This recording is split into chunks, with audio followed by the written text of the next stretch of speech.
So I've started the cutting for this block with the feature fabrics that go on top, all the colourful ones, and I'm cutting a 2" by 3.5" rectangle of each one.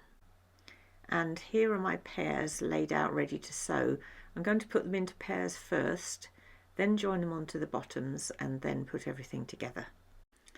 And then for each of the doors, they are 1" by 1 3/4, and you need 4 of those.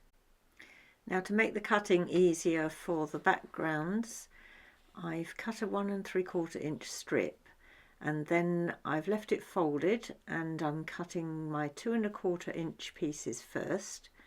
Now for this one I needed 4 of those pieces, and then I've cut the 3.5" piece, and I need 2 pieces for that fabric.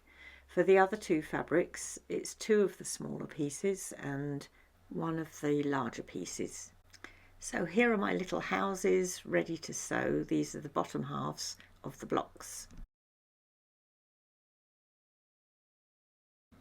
So first of all, I'm chain piecing the green doors onto the left hand sides of the house bottoms, and then I'm going to put the right hand sides onto the green. And here's my little collection. Doesn't matter which way you press, I've pressed towards the dark fabric. Now I'm going to put the tops of the houses on.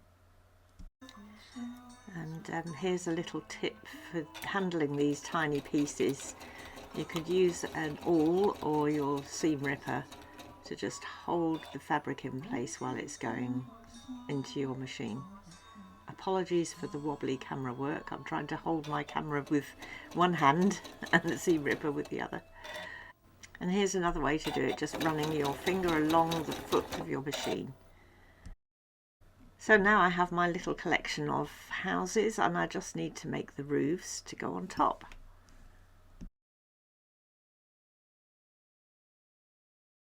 I'm joining the roofs in pairs, and I'm going to join each pair onto the house first, and that's going to help me control all my sizes, because when you try to join all of these strips in a row, it's often easy to go wrong with the seam allowances and end up with the wrong size piece.